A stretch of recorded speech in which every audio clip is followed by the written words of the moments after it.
প্রথমেই সকলের কাছ থেকে ক্ষমা চেয়ে আমি ভিডিওটা শুরু করছি। কারণ ভিডিওটা একটু দীর্ঘ হতে পারে এবং ভিডিওতে হয়তো আমি এমন কিছু কথা বলে ফেলবো যেটা হয়তো অনেকের পছন্দ নাও হতে পারে। অনেকে ভাবতে পারেন যে সস্তার পাবলিসিটি করতে এসেছি বা একদিন ভিডিও করে ফেসবুকে কি হবে, এই সমস্ত ভাবতেই পারেন, বলতেই পারেন। কারণ সকলেরই তো বলার বাকস্বাধীনতা রয়েছে। তা সকলেরই বাকস্বাধীনতা রয়েছে, তারা বলতে পারেন, কিন্তু আমার জাস্ট কিছু আসে যায় না তাতে। যার মনে হবে দেখবেন, যার মনে হবে না দেখবেন না। আমি জানি আমি কেন এসেছি, আমি আমার বিবেকের তাড়নাতে এসেছি। আমি এখনও নিজেকে মানুষ বলে মনে করি।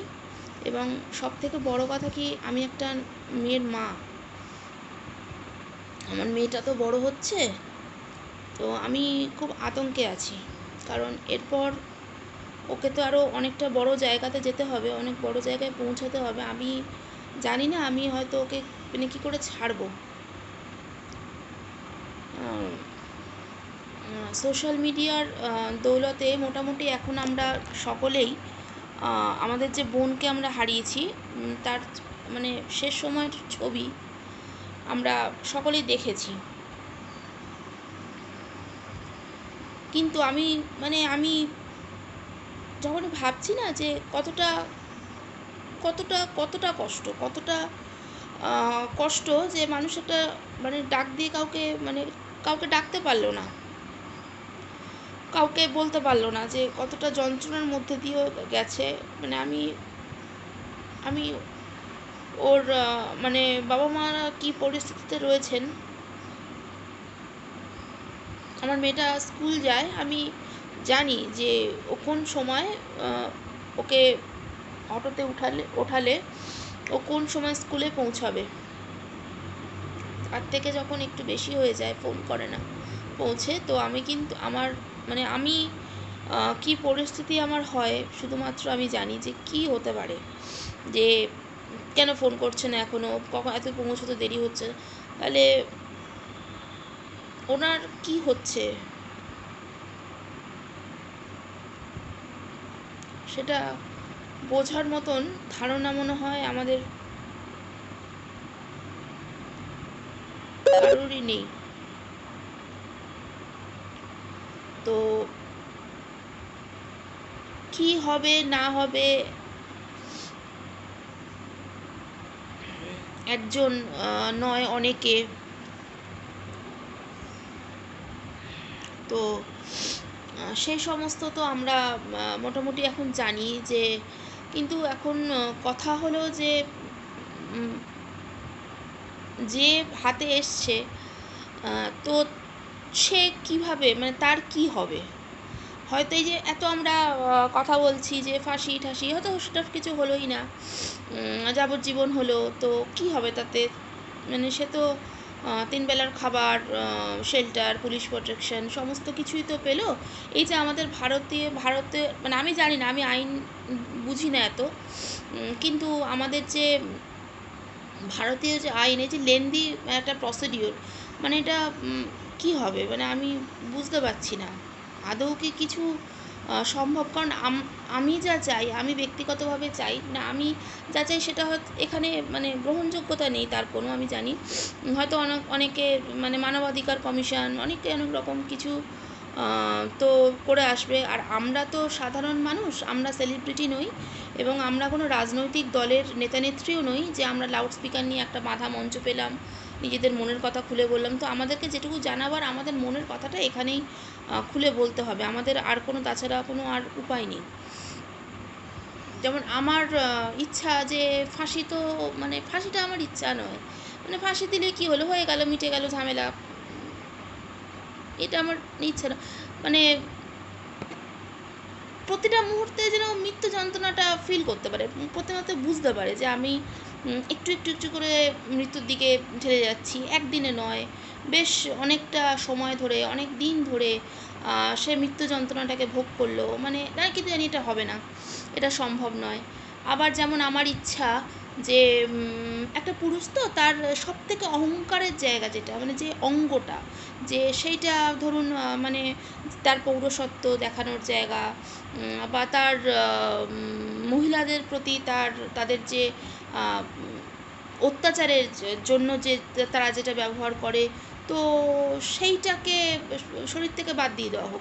কারণ আমি পরে ফাঁসি হবে কি পরে যাবজ্জীবন হবে তো সেটা তো সেটা যে সে যেটা করেছে তার সেটা সে পাচ্ছে তার পরিণাম সেটা তার ফল সেটা পাবে শাস্তি সেটা পাবে কিন্তু সে যাতে এই রকম চিন্তাভাবনা আর ভবিষ্যতে করতে না পারে জেল থেকে যদি যাবজ্জীবন হয় তো জেল থেকে ফিরে না করতে পারে এটা হচ্ছে তার পদ্ধতি কিন্তু আর সেটাও হবে না কারণ সেসব এগুলো হচ্ছে আমার মনের ইচ্ছা মানে আমি চেপে রাখতে পারছি না তো সেই জন্য আমাকে যদি যে কারোর কিছু খারাপ বলবার হয় বলতে পারেন বা যেটা এখন ট্রেন্ড চলছে বাম রাম যা বলতে পারেন আমি বললাম না আমি কিছু মাইন্ড করবো না আমি জানি তো আমি কি আমার পারিপার্শ্বিক লোকজন আমার ক্লোজ যারা আছে তারা জানে কে কী বললো যাকে আমি চিনি না ব্যক্তিগতভাবে তারা আমাকে বাম বললো না রাম বললো আমার তাতে কিছু যায় আসে না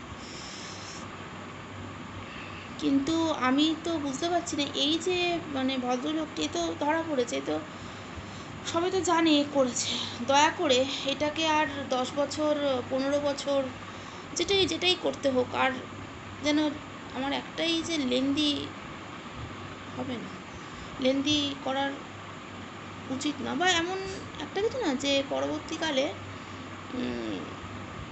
কেউ যদি কিছু করতে চায় কেউ যদি কিছু ভাবে এরকম কিছু উঠবে সে যেন এই পরিণতিটার কথা ভেবে যেন শাস্তিটার কথা ভেবে সে যেন আর ওই পথ না মারায় আমি অত্যন্ত মানে আমি জানি না আমি তো মানে এখন তো খুব সোশ্যাল মিডিয়ায় অভিনয় চলছে খুব ভালো অভিনয় চলছে আমি সেই জন্য আমি এলাম আমি আর থাকতে পারলাম না মানে আমি আর পারলাম না থাকতে আমি যখন ভাবছি না আমি যে কতটা কষ্ট হয়েছে কতটা যন্ত্রণার মধ্যে দিয়ে মানুষটা চলে গেল প্রতিটা মুহূর্তে আমি না মানে আমি খেতে পাচ্ছি না আমি ঘুমাতে পারছি না আমার চোখের সামনে ওটা ভাসছে মানে আমি পারছি না আর দয়া করে মানে কে করেছে কারা করেছে কে কাদেরকে ছোট করার জন্য ওই ধরনের কাজ করেছে এই ধরনের কালচারটা না মানে আর বন্ধ হওয়া উচিত মানে খুব আর আমার ব্যক্তিগত ধারণা আমার কেন জানি না মনে হচ্ছে ওই যে একটা সেমিনার হলের পাশে একটা মানে পিডাব্লিউডির একটা ভাঙাচোরার কাজ হঠাৎ করে শুরু হয়ে গেল না খুব রাতারাতি তো আমার মনে হচ্ছে ওইটা কোথাও হয়তো ওই প্রমাণ লোপাটের একটা তো পদ্ধতি ছিল তো কিন্তু সেই কাজটা হঠাৎ করেই থেমে যায় ওই কাজটা তো হয় না তো ওই যে প্রমাণটা লোপাট করতে পারলো না সারাইয়ের নাম করে বিল্ডিং সারাইয়ের নাম করেছে ওইখানে একটা হয়তো চিন্তাভাবনা ছিল তথ্য প্রমাণ লোপাটে তো সেটা যখন হলো না তো তার ফল হচ্ছে ওই 15th আগস্ট মানে রাত্রেবেলার যে ঘটনাটা সেইটা তো আমি কি বলবো আমি কিছু ভাষা বলার মতন নেই শুধুমাত্র আমি চাই বোন যেন বিচার পায় কিছু বলার নেই আর ভবিষ্যতে এই ধরনের যে 14th আগস্টে আমরা যারা মেয়েরা বেরিয়েছি এরকমভাবে যেন আমাদের আর বেরোতে না হয় তাতে আমি মানে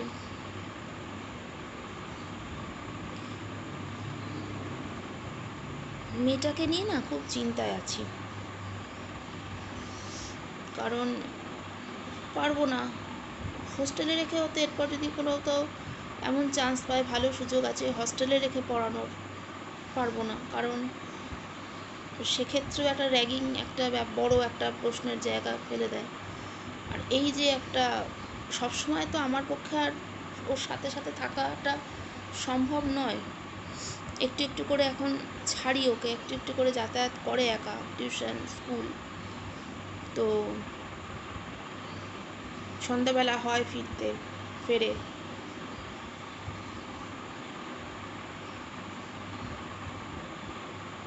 আমি ঘুরছি ফিরছি যখনই ভাবছি না যে কতটা কষ্ট পেল,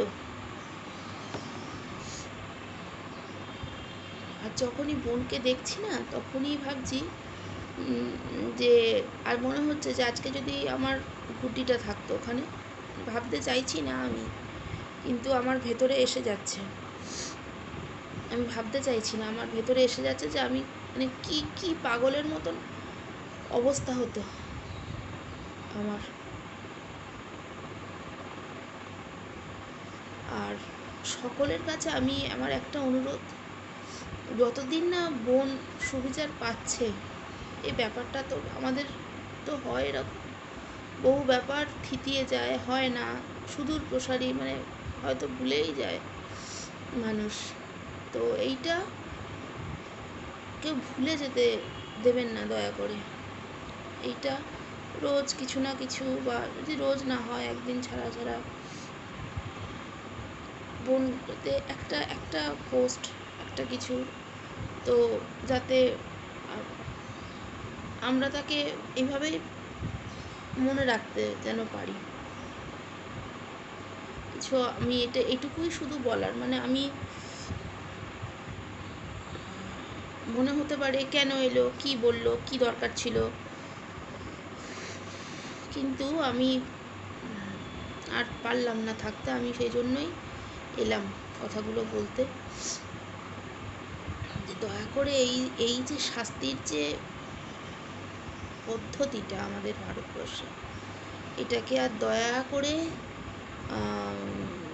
আমি জানি না কজনের কাছে এটা পৌঁছাবে, তো কিন্তু যে কজনের কাছেই পৌঁছাক, যে দয়া করে যেন এটা যেন একটু যেন তাড়াতাড়ি হয়। কারণ আমাদের মতন করে আমি কেন, আমার মতন অনেক মেয়ে চায় যে ছেলেটিকে বা যারা যারা জড়িত তাদেরকে নিজেদের হাতে শাস্তিটা দিতে, নিজেদের হাতে। কিন্তু সেটা তো আমাদের সংবিধানে নেই, বা সেটা আমাদের দেশে সম্ভব তো নয়। কিন্তু যেটা সম্ভব সেটা হচ্ছে একটু তাড়াতাড়ি, যদি একটু তাড়াতাড়ি হয় তো মানে যাকে পাওয়া গেছে, তো কোথাও গিয়ে একটু মনে একটু আশা জাগবে, একটু শান্তি পাবো। তো এটুকুই শুধু আমার বলার ছিল। আর সোশ্যাল মিডিয়াতে তো এখন অনেক অভিনয় চলছে, তো আমার যেটা কথার, আমি অভিনয় পারি না। আমি আমি তো মা, আমি আমি কল্পনা করতে পারি না আমার গুড্ডির সাথে এরকম কিছু হবে। আমার যেটা ঠিক মনে হলো, আমার মনে যেটা হলো, ঠিক ভুল আমি জানি না, আমি বললাম। সকলে একটু ভেবে দেখবেন। আমি আর কিছু বলার নেই আমার, শুধু আবার একবার বলছি, বোনের এটাকে আর কেউ ভুলতে দিও না তোমরা, মানে যারা আছো।